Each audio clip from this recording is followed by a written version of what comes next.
The content in this video is based on factual, real-life events and public records.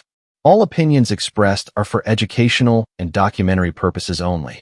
Viewer discretion is advised, as some scenes may depict sensitive content. This video is intended for informative purposes and complies with YouTube's guidelines. Behind these towering walls, power is not always worn in uniform. The rules, the fear, and even life itself are controlled by those whose society locked away, prison gangs. From the Aryan Brotherhood in the United States to the Deadly Numbers gang in South Africa, inmate-run networks operate like criminal empires.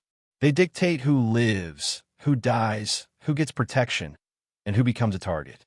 Tonight, we expose the hidden rulers of the blocks, the gangs that run the prisons you thought were secure. If you enjoy real, gripping prison documentaries and true stories, don't forget to like this video, leave a comment, and share it with your friends and family. Hit that subscribe button and turn on notifications so you never miss more shocking and exclusive content. The hidden rulers. How prison gangs take control. Inside the cold, echoing walls of America's most notorious prisons, a secret society thrives. The Aryan Brotherhood, founded in the 1960s in California, began as a small white supremacist group, but quickly evolved into one of the deadliest criminal organizations behind bars. With tattoos marking their allegiance, a shamrock, a swastika, or coded numbers, members operated with military-like precision. Guards feared them, and even rival inmates bowed to their rules. Prison gangs are not just groups of violent men.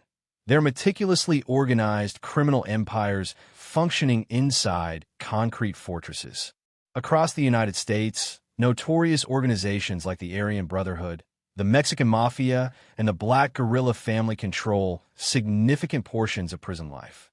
Each gang has its own hierarchy, codes, and networks extending far beyond the prison walls, with communication to the outside world often hidden through corrupt staff, encrypted messages, and loyal associates. The Mexican Mafia, or La IM, originated in the 1950s in California's Los Angeles County Jail. They quickly became a powerful force, controlling drug trafficking, extortion, and even murder orders inside and outside prison. Members are often marked with tattoos of the letters EME, numbers, or cryptic symbols identifying rank and loyalty. These tattoos are not merely decoration. They are badges of identity, warnings, and a code of allegiance that signals who is untouchable and who is a target. Across the globe, similar structures exist, though they take unique forms. In South Africa, the infamous Numbers gang dominates facilities like Pollsmoor and the Cape Town Central Prison. Known for its brutal code of conduct, this gang uses numeric divisions, 26s, 27s, and 28s, each responsible for distinct roles such as smuggling, violence, and maintaining the gang's rigid hierarchy. The initiation process for new recruits is deadly, often involving violent acts to prove loyalty and submission. These gangs wield authority so absolute that prison staff sometimes rely on them to maintain order, paradoxically outsourcing control to criminals. In Latin America, overcrowding and weak oversight have created environments where gangs embed themselves in daily operations. In countries like Brazil and El Salvador, transnational gangs such as MS-13 and PCC, Primero Comando de Capital, command entire prison wings. These gangs organize inmate labor, control contraband markets, and engage in sophisticated communication networks that extend to drug and arms trafficking outside the prison. Violence erupts when rival factions clash for territory or leadership, often resulting in mass riots that make international headlines. Recruitment and initiation rituals are central to gang power. Initiates are forced to commit crimes, sometimes including assaults or murders, as proof of loyalty. Tattoos, nicknames, and coded behaviors serve as permanent reminders of allegiance. These rituals instill fear, loyalty, and a sense of belonging that binds inmates even beyond their prison term. The gang's influence extends to everyday life. Who gets protection, who can access contraband, and who sits where during meal times. A wrong move, or refusal to submit, can mean serious injury or death. In the United States, gangs often exert influence over both inmates and guards. Smuggling networks are maintained through bribes or coercion, allowing drugs, cell phones, and weapons to flow freely. Gangs run underground economies, controlling who can buy or sell inside the prison. In one documented case at San Quentin, the Aryan Brotherhood allegedly orchestrated a series of hits on rival inmates to consolidate power, forcing even experienced correctional officers to tread carefully. Guards learned quickly that attempting to challenge these inmate hierarchies without careful planning can end in disaster. The psychological control exercised by these gangs is just as potent as physical violence. Fear becomes currency. Inmates learn to self-police, reporting on rivals, or mediating conflicts based on the gang's rules rather than prison regulations. Social order inside the block mirrors a shadow government, with gang leaders, often hidden from official oversight, issuing directives, punishing violations, and rewarding loyalty. In this environment, official authority is frequently secondary to gang enforcement. The impact on ordinary inmates is profound. Those unaffiliated with gangs often face extreme pressure, forced to join for protection or live in constant danger. Family visitation can be restricted by gang oversight. Communications are monitored, and personal freedoms inside the prison are dictated by the gang's internal laws. In extreme cases, refusal to comply can result in brutal beatings, forced labor, or being targeted for assassination.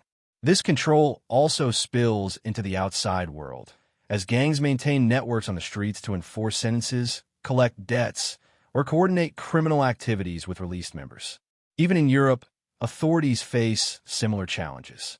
In countries like the United Kingdom, Germany, and the Netherlands, inmate networks exploit overcrowding, weak oversight, and corruption. Modern technologies like smuggled mobile phones allow gangs to coordinate illicit activities and transmit orders from inside. The gang's sophistication mirrors corporate structures, complete with financial control, recruitment strategies, and long-term planning. Unlike the violent confrontations often highlighted in American or Latin American prisons, European gangs frequently rely on influence, manipulation, and silent control, proving that power in prison takes many forms. The true danger lies in the hidden nature of this power. To the public, and sometimes even to prison administrators, everything may appear orderly, but behind the walls, gangs rule with invisible hands. They control economies, enforce laws, instill fear, and challenge the very notion of justice and order that prisons are supposed to uphold. By understanding these hidden rulers, their hierarchies, rituals, and methods of control, the public can begin to see the complex reality behind prison walls. This is a world where the official system of correction is constantly contested by those who thrive in secrecy, violence, and strategic manipulation. It's a shadow empire that stretches across continents, adapting to local conditions and evolving into one of the most resilient criminal structures in modern society. Territory, violence, and the code of the block. In prison, walls don't just contain people, they contain power. Every hallway, cell block, and courtyard has an unspoken owner, and it's rarely the officers on duty. In the shadows, tattoos tell stories of loyalty, rivalry, and death. Territory is sacred. Crossing it without permission can mean severe punishment or even murder. And the gangs who enforce these rules, from the Black Guerrilla family to South Africa's Numbers Gang, operate with precision and cruelty, ensuring everyone inside knows exactly where they stand. Power in prisons is territorial. Control over a cell block, a tier, or even a single wing often belongs to the gang that can enforce its will through fear, violence, or alliances. In the United States, gangs like the Black Guerrilla family, BGF, and Aryan Brotherhood, AB, divide entire prisons into controlled sectors. Each sector has lieutenants, enforcers, and soldiers who manage day-to-day operations, distributing contraband, collecting extortion payments, and enforcing the gang's unwritten laws. The hierarchy is strict. Orders flow from the top, sometimes from members in maximum security isolation, down to the youngest recruits who carry out violent tasks to demonstrate loyalty. Territory battles are not just symbolic, they are deadly. A 2015 incident in California's Pelican Bay State Prison saw a clash between the AB and the Mexican Mafia over control of a wing. The conflict began with a stolen contraband shipment, but escalated into a full-blown riot. Guards watched as inmates armed with improvised weapons attacked rival cells, leaving several injured and prompting emergency lockdowns. Such incidents highlight how the gang's control over space can supersede official authority, turning a secure facility into a war zone within minutes. South Africa's Numbers Gang exemplifies the brutal enforcement of territorial dominance. Their system, divided into the 20SXS, 27s, and 28s, assigns members to distinct roles. 20SXs handle finances and smuggling. 27s act as enforcers and soldiers, and 28s serve as strategists in internal power struggles. New recruits are often sent to controlled territories for initiation rituals. Breaking these territorial codes is met with punishment, which can include violent beatings or permanent tattoo branding. The gang's rigid structure ensures that no member acts independently, reinforcing their dominance over every inch of the prison. Violence is the primary language of control. Gangs maintain authority not only through presence, but also by instilling fear. A simple glance across the yard, a coded gesture, or a threatening word can settle disputes without physical confrontation.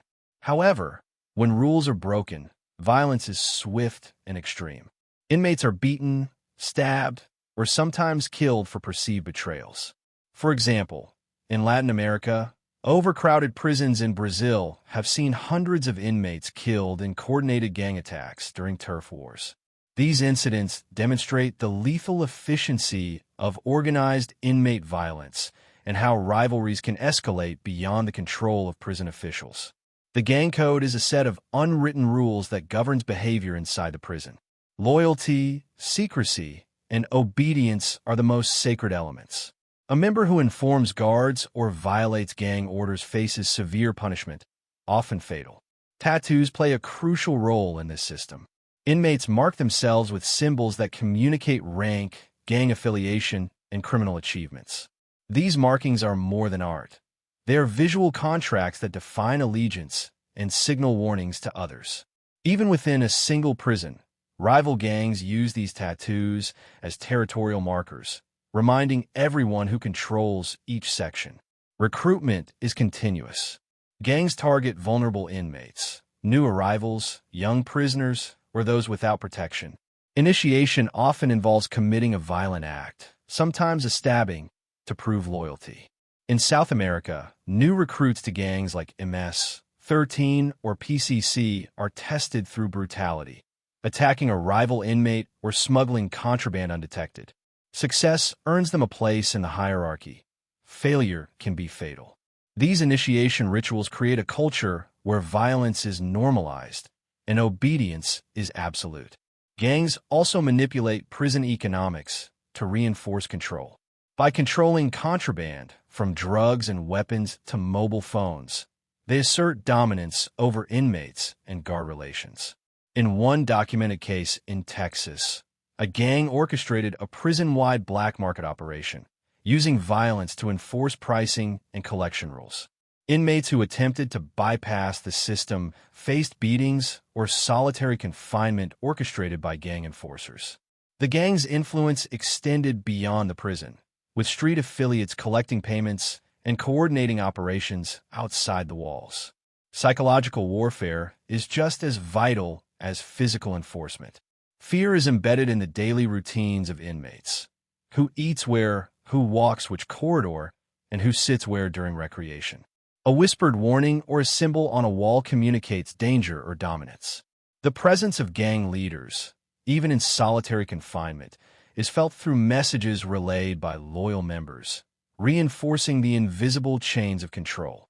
European prisons face similar challenges, though methods differ. Gangs in Germany or the UK often rely on intimidation and manipulation rather than overt violence. Smuggled phones and encrypted communication channels allow leaders to maintain influence from inside or outside the prison. Money laundering, bribery, and extortion are common tools.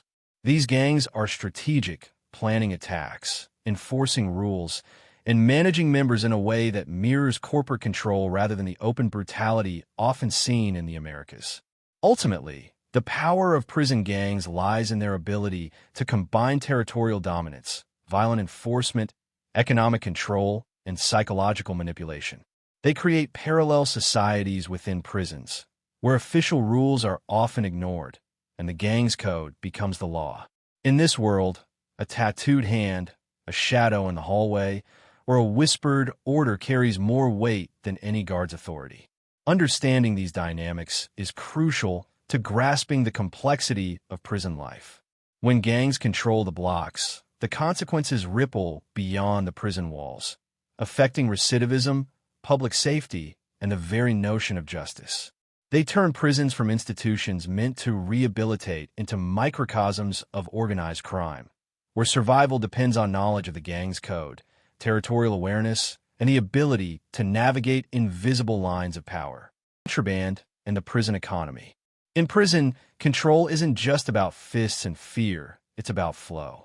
The flow of drugs, weapons, cell phones, and money. The gangs who run the blocks understand this better than anyone. They manage shadow economies that rival street syndicates, where power is measured in contraband and loyalty is bought or enforced with violence. Behind the bars, the real currency is not dollars. It's opportunity, access, and fear. Prison gangs have mastered the art of smuggling, creating sophisticated underground networks that feed both their influence inside and connections outside. In the United States, the Mexican Mafia and Aryan Brotherhood are notorious for orchestrating illicit markets. Drugs such as methamphetamine, heroin, and synthetic opioids are smuggled into facilities through corrupt guards, visitors, and cleverly concealed packages. Even something as simple as a pack of cigarettes becomes currency, used to pay debts, reward loyalty, or enforce rules. One documented case at California's Folsom State Prison revealed a network that operated for years. Guards were bribed with cash and perks. Cell phones were smuggled inside in ingenious compartments, and gang members coordinated deliveries through coded messages hidden in letters or prison-approved mail. The contraband wasn't just about indulgence. It was a mechanism of power. Inmates who controlled the flow of drugs or weapons could dictate who thrived and who suffered. In South Africa, the Numbers Gang employs a meticulous hierarchy to manage contraband. The 20SXS are in charge of acquiring goods, often smuggled in by visitors or corrupt staff, while the 27s enforce rules and punish violators. The 28s strategize how contraband is distributed and ensure rival factions do not encroach on their territory. Violations of these codes are punished severely, sometimes with brutal beatings or permanent markings, making the gang's economic control inseparable from fear and authority. Latin American prisons offer some of the most striking examples of this shadow economy. In Brazil, overcrowded prisons have allowed gangs like the Primeiro Comando de Capital, PCC, to monopolize smuggling and black market operations. Drugs, mobile phones, weapons, and even basic necessities like food are strictly controlled. The PCC enforces pricing, delivery schedules, and punishment rules, creating a microcosm of organized crime inside the walls. One prison riot in Sao Paulo erupted after rival factions disputed the control of a cell phone smuggling operation, leaving dozens dead in the chaos. Money laundering and extortion are also integral parts of the prison economy.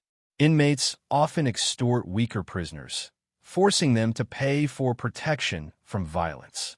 Families on the outside are pressured for cash, creating a continuous revenue stream. In some U.S. facilities, gangs run internal banking systems.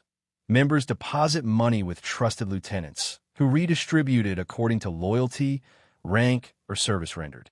The result is a miniature financial empire hidden within the prison. Gangs also leverage contraband to manipulate the prison staff.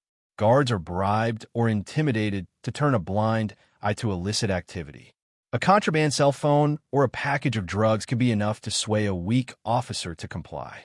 In some facilities, guards have been coerced into smuggling, unknowingly feeding the gang's shadow economy. In extreme cases, corruption allows gangs to orchestrate hits or plan escapes, with minimal risk of immediate detection. The psychological control reinforced by these underground networks is just as effective as physical dominance. Inmates without access to contraband or protection live in constant vulnerability. Dependence on the gang for safety, communication with the outside world, or access to basic goods creates loyalty that is enforced through both rewards and punishment. In this way, the prison economy is not just a source of income. It is a tool of social control. European prisons face similar challenges, albeit with more sophisticated strategies. In countries like Germany and the Netherlands, gangs rely on encrypted phones, coded messages, and legal loopholes to maintain control over smuggling and financial networks. Contraband may include drugs, mobile phones, or even prescription medications.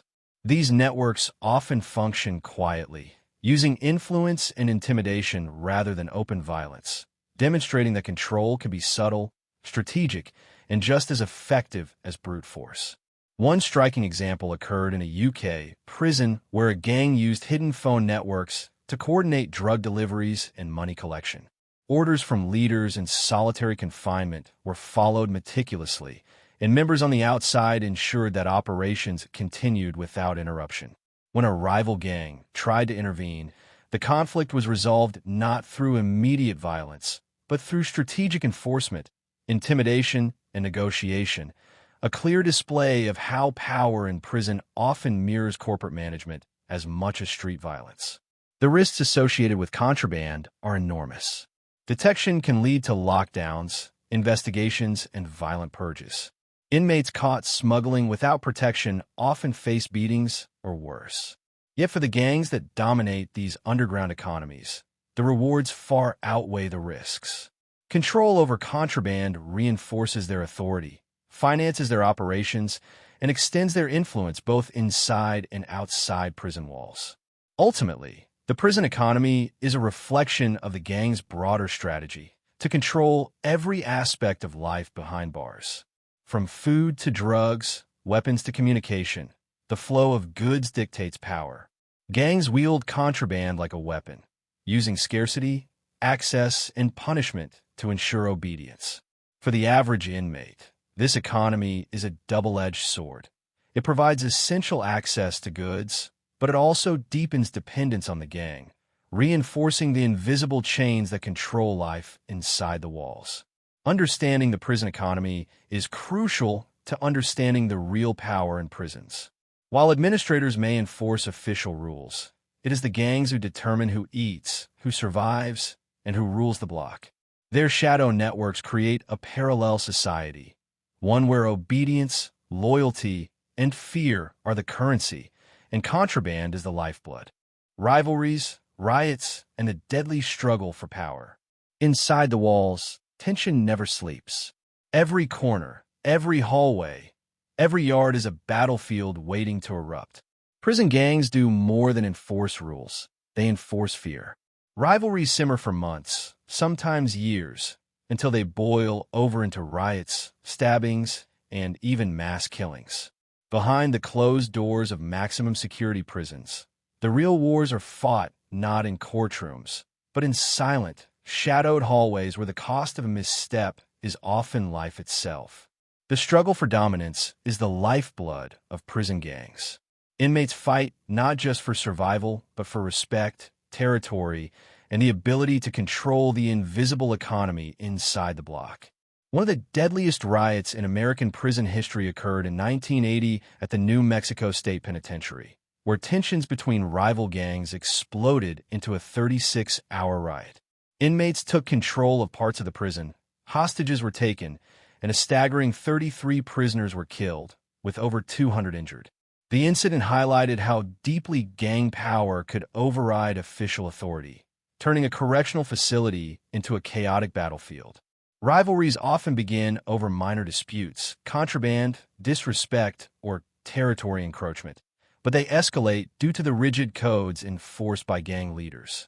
The Aryan Brotherhood and Black Guerrilla Family, for example, maintain decades-long rivalries. Even a small act of defiance, like ignoring a gang tattoo or failing to show respect, can ignite violence. Inmates often carry improvised weapons, including shanks, makeshift clubs, and even smuggled firearms, ready to enforce their gangs will in seconds. South Africa's Numbers Gang has a particularly deadly system for resolving disputes. Clashes between factions, particularly between the 26s, 27s, and 28s, often result in ritualized violence. Initiations or territorial disagreements can end with fatal outcomes, and even experienced inmates know that failure to adhere to gang rules can make them a permanent target. Guards, while trained to intervene, are often powerless to stop violence once it escalates, especially when large groups are involved. Latin America presents some of the most extreme examples of prison violence tied to gang rivalries. In Brazil, overcrowded prisons have seen hundreds of inmates killed in coordinated attacks during turf wars. One infamous incident at the Pedrinha State Penitentiary in Maranhão involved inmates using machetes, guns, and homemade explosives to attack rivals. Videos and eyewitness accounts reveal the sheer brutality of these conflicts, where gang control, fear, and retaliation dictate the outcome. These riots are not spontaneous. They're calculated, organized, and often sanctioned by gang leadership to consolidate power or punish betrayal. Violence in prison is often accompanied by intricate social and economic strategies. Gangs exploit riots to seize territory, expand control over contraband, and eliminate rivals who threaten their influence. For instance, during a 2012 riot at San Quentin State Prison, Mexican mafia members coordinated attacks on opposing inmates to reclaim control of a wing and assert dominance over black market operations. Guards reported that certain inmates acted as shock troops, executing orders with military-like precision. The aftermath of these riots often leaves entire blocks destabilized, requiring extended lockdowns, transfers, and ongoing investigations. European prisons, while generally less lethal, experience similar power struggles. In countries like France, Germany, and the Netherlands, gangs often resolve rivalries through intimidation, manipulation, or orchestrated attacks on vulnerable inmates. Smuggled phones allow leaders to coordinate conflicts across wings or even across different prisons. While the scale may be smaller than Latin America or the US, the principle is the same. Gang power is enforced through fear, strategy, and calculated violence. Prisoners caught in the middle of these conflicts live under constant threat. Innocent inmates, unaffiliated with gangs, are often collateral damage. Hostage situations, beatings, and targeted stabbings are not uncommon. Families on the outside watch helplessly as their loved ones navigate a world where loyalty is mandatory, and a single misstep can be fatal. The psychological toll is immense. Trauma from witnessing or experiencing violence can last a lifetime, even after release. Gangs also use rivalry strategically to maintain control. Conflict is not always spontaneous. It can be orchestrated to send messages to the inmate population. A violent purge may demonstrate that betrayal or defiance will not be tolerated. Conversely, temporary alliances between gangs can consolidate power, control smuggling operations, and manipulate prison staff. The constant balancing act of rivalry and cooperation is part of the invisible war that defines life inside the block. The consequences of these violent dynamics extend beyond prison walls. Released gang members carry grudges, debts, and connections that fuel street crime. Families are extorted, rivalries continue outside, and law enforcement often struggles to anticipate retaliatory acts. The reach of the prison gang ecosystem is long, showing how internal violence serves as both punishment and a strategy for future operations. For guards and prison administrators, these rivalries are the ultimate challenge. Lockdowns, transfers, and emergency interventions are often reactive rather than preventive. Gangs adapt quickly, communicating through coded messages, manipulating the staff, and continuing operations with minimal disruption. Even heavily fortified prisons cannot eliminate these shadow networks, highlighting the complex balance between official authority and gang dominance. Understanding rivalries and riots provides a window into the ruthless efficiency of prison gangs. Their control is not arbitrary. It is calculated, systemic, and deadly. From the corridors of San Quentin to the overcrowded wings of Latin America, the struggle for power defines life behind bars. For inmates, survival is not just about obeying rules. It's about navigating alliances, understanding codes, and knowing when to fight and when to hide. The invisible empire, outside influence, escape, and the long shadow of prison gangs. Even behind bars, the reach of prison gangs extends far beyond the concrete walls. They are not confined by fences or locked doors. Their influence touches neighborhoods, families, and criminal networks worldwide. Orders from a solitary cell can ignite street-level operations, collect debts, or enforce punishments hundreds of miles away. The prison is just the headquarters. The empire stretches into the shadows outside, invisible but devastatingly real. Prison gangs operate like transnational corporations, with intricate hierarchies, logistics, and intelligence networks. In the United States, gangs such as the Aryan Brotherhood, Black Guerrilla Family, and Mexican Mafia maintain extensive street-level operations, often coordinating drug distribution, extortion, and violent retribution from within maximum security cells. Contraband smuggling, coded messages, and loyal operatives on the outside ensure that their influence is never interrupted. Even parolees or released inmates remain accountable to the gang, sometimes for life. Escape attempts, while relatively rare, illustrate the strategic thinking of these organizations. Some prison gangs have historically orchestrated elaborate plans to free high-ranking members. In 1991, for example, members of the Aryan Brotherhood attempted to smuggle weapons and create distractions inside California's prisons to facilitate an inmate breakout. Though the attempt was foiled, it demonstrated the gang's ability to coordinate complex operations involving both insiders and outside collaborators. Escape is not always about fleeing the prison. It is about reinforcing the perception of power and control. The influence outside prison walls is perhaps the most chilling aspect of these gangs. They collect taxes on street-level drug operations, enforce gang laws on the outside, and even target rivals who are incarcerated. Families of inmates can be drawn into the criminal web, sometimes pressured for money, loyalty, or silence. This outside reach ensures that the prison is not a place of isolation, but a hub of ongoing criminal enterprise. In Latin America, gangs like MS-13 and PCC coordinate operations in cities while leaders remain imprisoned, showing how incarceration does not equal incapacitation. Even in Europe, where prison conditions and oversight may be stricter, gangs find ways to maintain influence. Smuggled phones, encrypted communication, and corrupt intermediaries allow leaders to issue orders, coordinate activities, and monitor rival factions. In countries like Germany and the Netherlands, law enforcement has repeatedly uncovered encrypted phone networks used by inmates to conduct criminal business, demonstrating that the shadows of these empires reach beyond the prison walls. The psychological impact of this extended influence is immense. Inmates understand that disobedience can have consequences both inside and outside prison.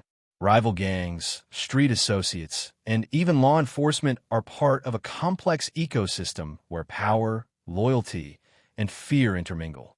For many prisoners, survival depends on navigating this invisible empire, understanding who holds authority, and obeying rules that transcend official governance. Despite the danger, stories of resilience and strategy emerge. Some inmates have used knowledge of gang structures to protect themselves, avoid conflict, and even assist authorities in dismantling criminal networks. However, for the majority, the prison gang system is inescapable. It dictates the rhythm of daily life, determines survival, and shapes the social and economic order inside the walls. The human cost. Every turf war, every riot, and every smuggling operation has a human cost. Inmates live under constant fear. Correctional officers face threats both subtle and overt, and families often pay the price for allegiances they cannot control. Yet, the gang's shadow power remains resilient, adapting to lockdowns, transfers, and surveillance. Their ability to survive and thrive within these constraints highlights both the ingenuity and the ruthlessness of these organizations. The broader societal impact is also significant. Prison gangs perpetuate cycles of crime, violence, and corruption. Their influence on released inmates contributes to recidivism, fuels street violence, and undermines efforts at rehabilitation. Understanding this invisible empire is crucial for policymakers, law enforcement, and the public to appreciate the complexity and danger of gang dominance within prisons. From the shadowed corridors of maximum security prisons to the streets beyond, prison gangs wield power that few dare to challenge. They control territory, smuggle contraband, enforce loyalty with violence, and extend their influence far beyond the walls. The hidden rulers of the block are not always the ones in uniform. They are the tattooed hands, the whispered orders, and the unseen networks that shape life behind bars. If this story shocked you, or opened your eyes to a world most will never see, make sure to hit that like button. Share this video with friends who love true crime and prison documentaries. And don't forget to subscribe for more deep dives into the dark, hidden realities that shape our world. Turn on notifications, because the next story from behind the prison walls is just waiting to be uncovered.